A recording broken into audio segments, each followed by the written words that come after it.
Bharatiya Janata party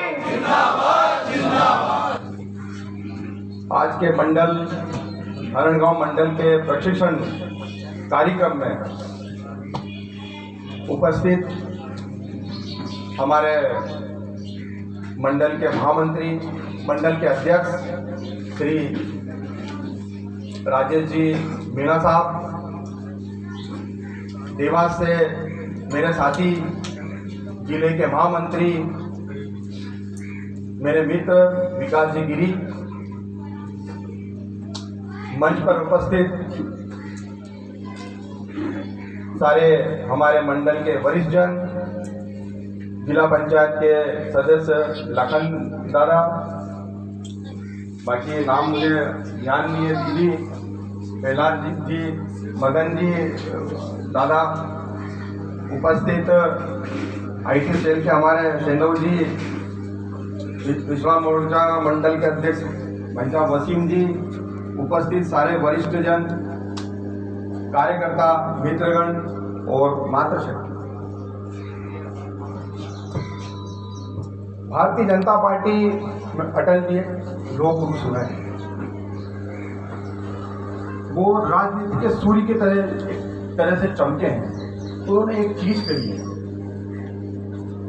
चीज कही है, कि भारत देश, जो भारत देश है, वो भारत देश जो है एक राष्ट्र पुरुष है।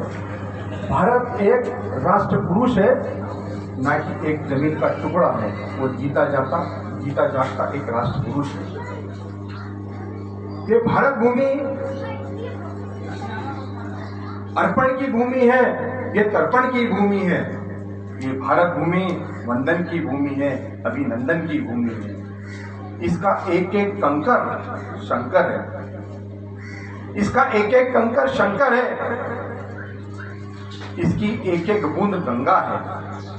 हम जिएंगे तो इस भारत देश के लिए, इस भारत माता के लिए, इस देश की माटी के लिए, और मरेंगे तो इस देश के लिए, इस देश की माटी के लिए।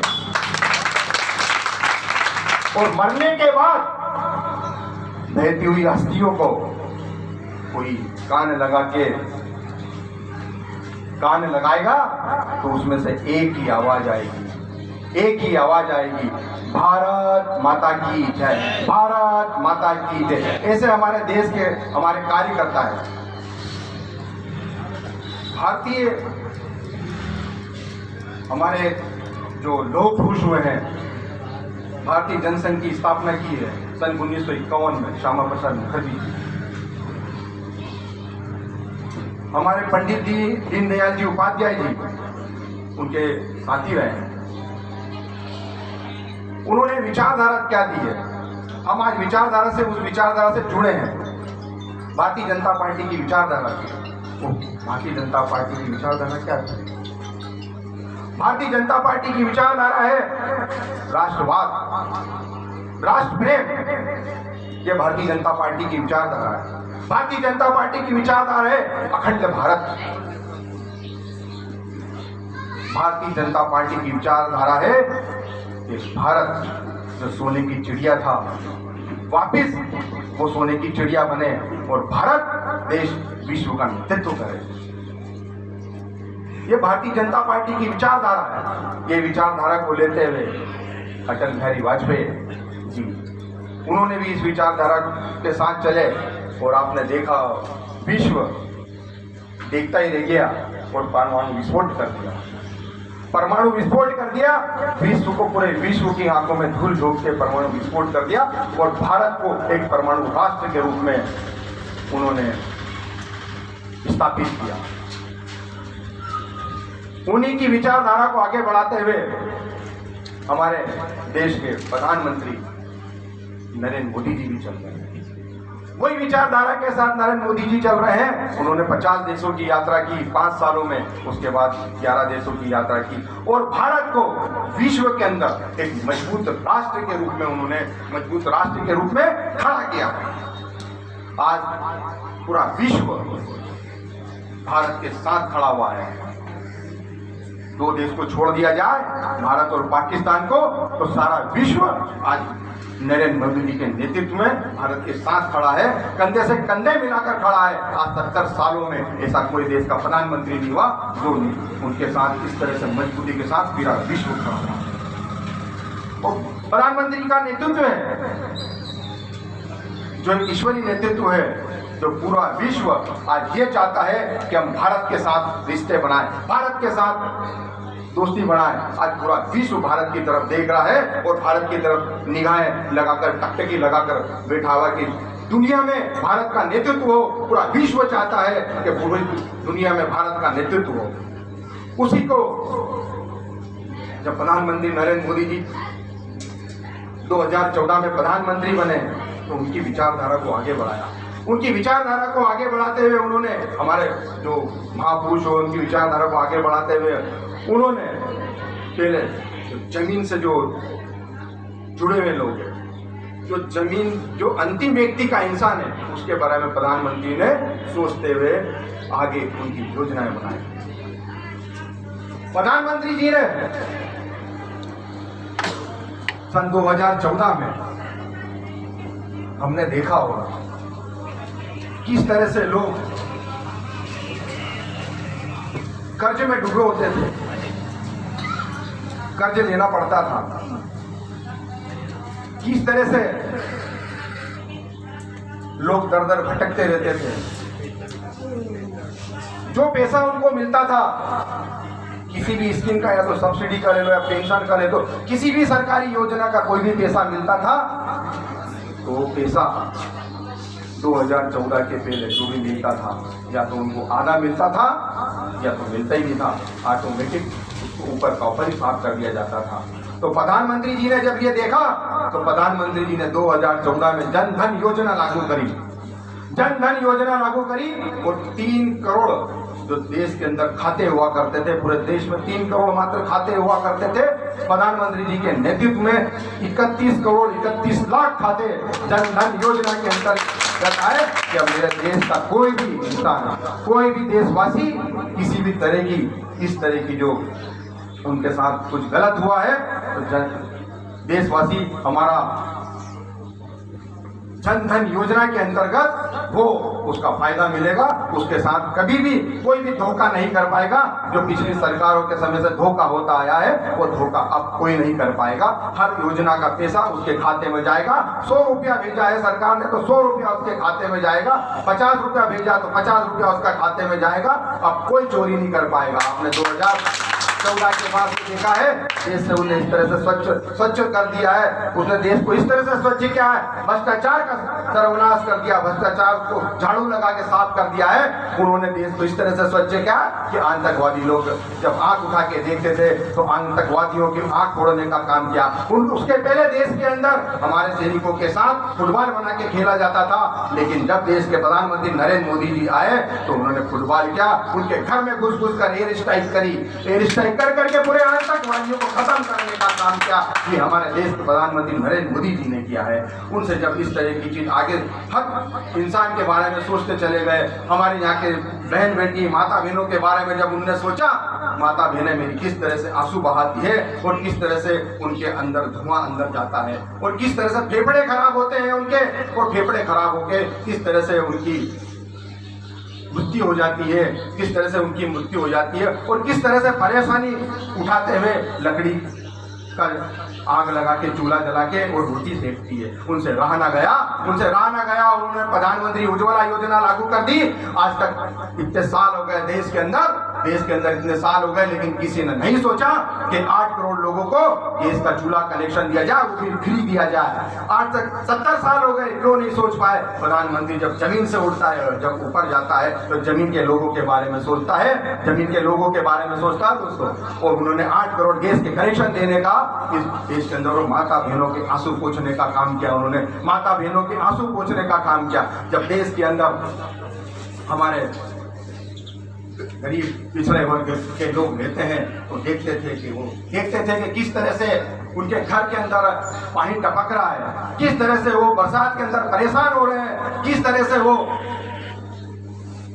बरसात के अंदर परेशान हो रहे हैं और किस तरह से जब ठंड की हवा लगती है तो किस तरह से उनको ठंड लग रही है और ठंड के अंदर किस तरह से परेशान हो रहे हैं और किस तरह से गर्मी में लू लपेटे चल रहे हैं और लू से कई लोगों की जान जा रही है। और उन्होंने ये देखा तो उनसे इस चीज में रहा नहीं गया, तो उन्होंने फिर एक योजना चालू करी, प्रधानमंत्री आवास योजना लागू करी। और प्रधानमंत्री आवास योजना लागू करी और 3 करोड़ लोगों को पक्के मकान देने का काम चालू कर दिया।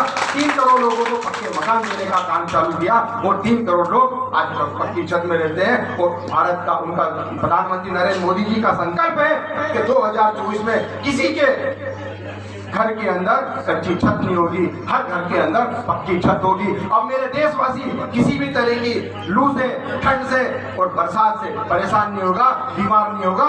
उन्होंने प्रधानमंत्री आवास के रूप में 3 करोड़ घर देने की योजना बना ली और 2024 तक हर इंसान के घर पे पक्की छत होगी। दोस्तों, तब मेरे देश प्रधानमंत्री जी ने सोचा मेरे देशवासी, मेरे देश के लोग किस तरह से परेशान होते हैं और किस तरह से हॉस्पिटलों में जाते हैं और हॉस्पिटलों में इलाज नहीं हो पाता है। और हॉस्पिटलों में जब जाते हैं तो कई सरकारी हॉस्पिटलों में उसका इलाज कहीं होता ही नहीं है, तो प्राइवेट हॉस्पिटलों में उन्हें जाना होता था।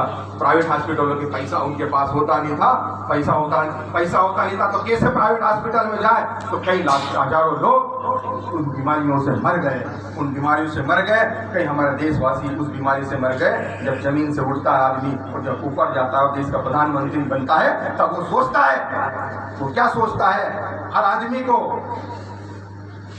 सरकारी अस्पताल में इलाज नहीं हो रहा है तो हर आदमी प्राइवेट हॉस्पिटल में इलाज कराए और अच्छे से अच्छे हॉस्पिटल में इलाज कराए। इंदौर के बॉम्बे हॉस्पिटल में इलाज कराए, उसको 5 लाख रुपए देने का काम किया। आज तक किसी ने सोचा नहीं था कि 5 लाख रुपए मेरे को इस तरह से मेरे को मिलेंगे और 5 लाख रुपए उनको प्राइवेट हॉस्पिटल में इलाज कराने के उन्होंने देने का काम किया। दोस्तों, इस तरह से कई योजना चलाई उन्होंने शौचालय योजना चलाई।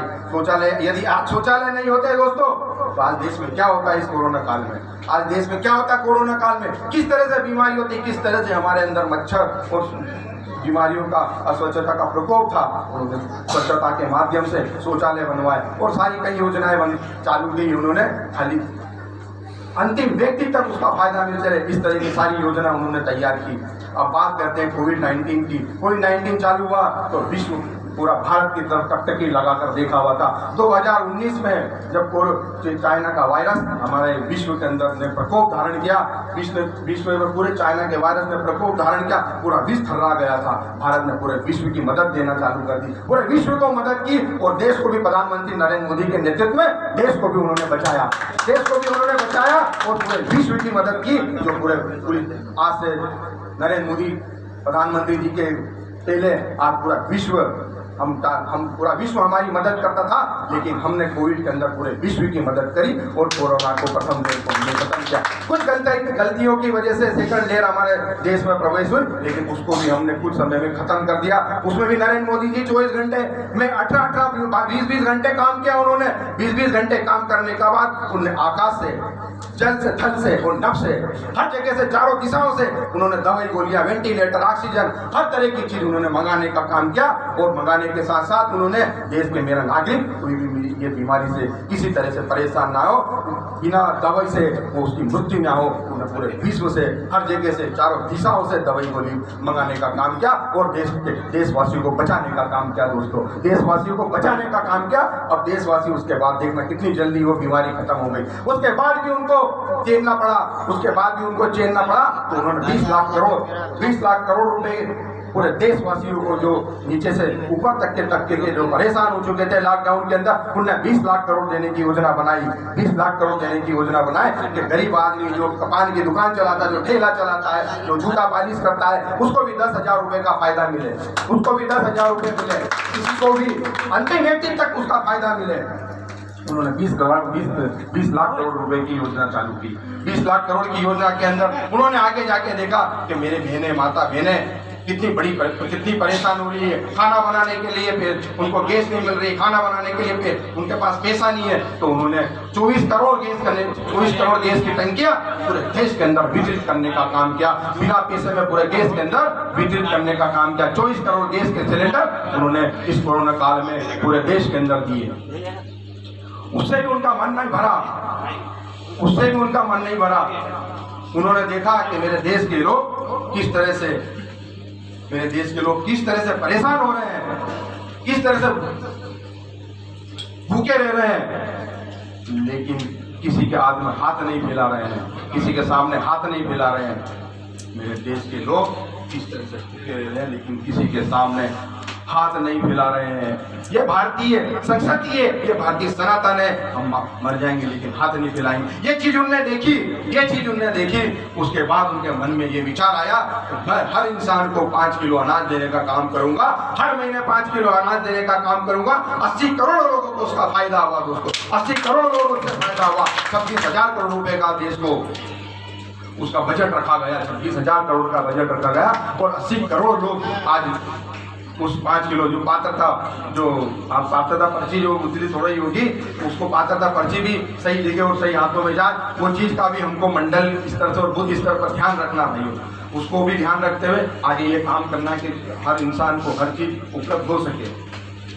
कोई समस्या आ रही हो तो हमको बताएं, हम ऊपर बात करेंगे। यदि ऊपर भी कोई समस्या आ रही है तो मंत्री से बात करेंगे, लेकिन हमारे देश के लोगों को किसी तरह की भी परेशानी नहीं आना चाहिए। और आपके बूथ के स्तर तक के लोगों को किसी भी तरह की परेशानी आती है, मंडल अध्यक्ष को बताइएगा। आप मंडल अध्यक्ष उनके लड़ेंगे, मंडल अध्यक्ष लड़ेंगे, हम लड़ेंगे, भारतीय जनता पार्टी लड़ेगी, ताकि किसी भी देशवासियों को उसका फायदा मिल सके और देशवासियों को फायदा मिलता रहे। उन्होंने हर तरह के लोगों की योजना बनाई। उन्होंने एक किसान भंडारण योजना बनाई कि मेरे देश के किसान के जो किसान है, उन्होंने किसान लोगों को जो भंडारण करते हैं, वो भंडारण बाहर करते हैं और उनका पैसा लगता है, तो उन्होंने भंडारण की एक योजना बनाई कि मेरे देश के किसानों को भंडार योजना के तहत उनको सब्सिडी का लाभ मिले। 100 टन से लगा के 30,000 टन की सब जो गोडाउन बनाने की उनको परमिशन दी और सब्सिडी देने का काम किया। उन्होंने जो बिल लागू हुआ है, आज किसान बिल लागू हुआ है दोस्तों, देश के अंदर किसान बिल लागू हुआ, तो विपक्षी पार्टियां किस तरह से देश के अंदर हमारे किसानों को भ्रमित कर रही है। मैं आप सब लोगों से आग्रह करता हूं और आप लोगों से निवेदन करता हूं, आप बूथ स्तर तक किसान लोगों को इकट्ठा करने का काम करें और चौपाल लगाने का काम करें। और जो भ्रमित कर रहे हैं हमारे देश के लोगों को और उन देश के लोगों को जो भ्रमित कर रहे हैं, किसान लोगों को जो भ्रमित कर रहे हैं, उन भ्रमित कर रहे हैं उनको करारा जवाब दीजिए, उनके साथ बैठिए और बिल के बारे में चर्चा कीजिए कि हमारे देश के जो किसान हैं उनको वो भ्रमित ना हो पाए। मैं आगे और बढ़ते हुए आपसे कहना चाहता हूँ, बूथ स्तर तक की जो मंडल अध्यक्ष जी, बूथ स्तर तक जो अभी कार्यक्रम बने हैं, वो कार्यक्रम बूथ स्तर तक जो हमारे अभी हाल फिलहाल में प्रसारित हुए हैं संगठन के द्वारा जो जारी किए गए हैं, वो बूथ स्तर के कार्यक्रम के अंदर पौधे लगाने का कार्यक्रम था। उस बूथ स्तर के अंदर हमको एक संकल्प लेना चाहिए, हर इंसान को संकल्प लेना चाहिए कि हमको हमारे बूथ के अंदर हमारे खुद को कितने पौधे हर साल लगाना चाहिए, या हमारे जीवन में कितने पौधे लगाना चाहिए, हमारे पौधे लगाने का संकल्प लेना चाहिए। ये भारतीय जनता पार्टी की विचारधारा है, ये हमारी विचारधारा है, ये आपकी विचारधारा है कि भारत के अंदर हमेशा हरियाली रहे, कभी हरियाली खत्म नहीं हो, कभी ऑक्सीजन खत्म नहीं हो, 100% ऑक्सीजन उपलब्ध हो, 100% ऑक्सीजन हमको शुद्ध ऑक्सीजन मिलता रहे, ताकि हमारे आने वाली पीढ़ी भी उसका लाभ ले सके। दोस्तों, इसलिए सबसे आग्रह करते हैं कि हर बूथ के अंदर हर जगह पौधे का आप संकल्प लें और हर जगह पौधे लगाने का काम हमको करना चाहिए। दोस्तों, मैं आपसे बस इतना ही कहना चाहता हूँ और आपके लिए एक चीज़ और कहना चाहता हूँ दोस्तों, बहुत अच्छी चीज़ एक चीज़ आप कार्यकर्ताओं के लिए कहना चाहता हूँ। जब 70 साल हो गए देश को आज़ाद हुए, भारतीय जनता पार्टी की विचारधारा को लेकर जो कार्यकर्ता काम करता है तो उसके अंदर एक जोश रहता है, एक जुनून रहता है, काम करने का एक जोश और जुनून रहता है। जब काम करने का जोश और जुनून रहता है ना दोस्तों, मैं एक आपको बहुत अच्छा एग्जाम्पल देना चाहता हूँ। आपने सोने का सिक्का, सोना देखा, गोल्ड को आपने देखा है ना? वो गोल्ड जो होता है ना, उस गोल्ड को कितने ठोको पीटो, उसको गाड़ दो, उसको तेजाब में डाल दो और तेजाब से डाल के वापस निकालो, तो उसी तरह से चमकता रहता है, उसकी वैल्यू कभी कम नहीं होती है। उसी तरह से भारतीय जनता पार्टी का कार्यकर्ता है उसकी वैल्यू कभी कम नहीं होगी। आज 70 साल हो गए, आपातकाल में कितने परेशान हो गए थे, आपातकाल में हमारे कार्यकर्ता को जेल के अंदर बंद कर दिया गया था, लेकिन उसके बाद सोने का सिक्का ही रहा। अभी 15 महीने की सरकार में हमने देखा कि किस तरह से हमारे कार्यकर्ता को परेशान कर दिया गया था, किस तरह से उनको तेजाब में डालने का काम कर दिया था, किस तरह से उनको ठोका पीटा गया था। लेकिन हमारा कार्यकर्ता तो सोने का सिक्का है, जहाँ डालोगे वहाँ वापिस उसकी वैल्यू उतनी की रहेगी, वैसे ही चमकता हुआ बाहर निकलेगा। मैं इसी के साथ आपसे अपनी वाणी को विराम देता हूँ और आपसे एक आग्रह करता हूँ, भारत माता की जय के साथ मैं अपने शब्दों को विराम दूंगा और आपसे आग्रह करूंगा, दोनों हाथ उठाकर भारत माता जय का जय जयकार करें। बोलो भारत माता की जय, भारत माता की जय, भारत माता की जय, हिंद, जय भारत।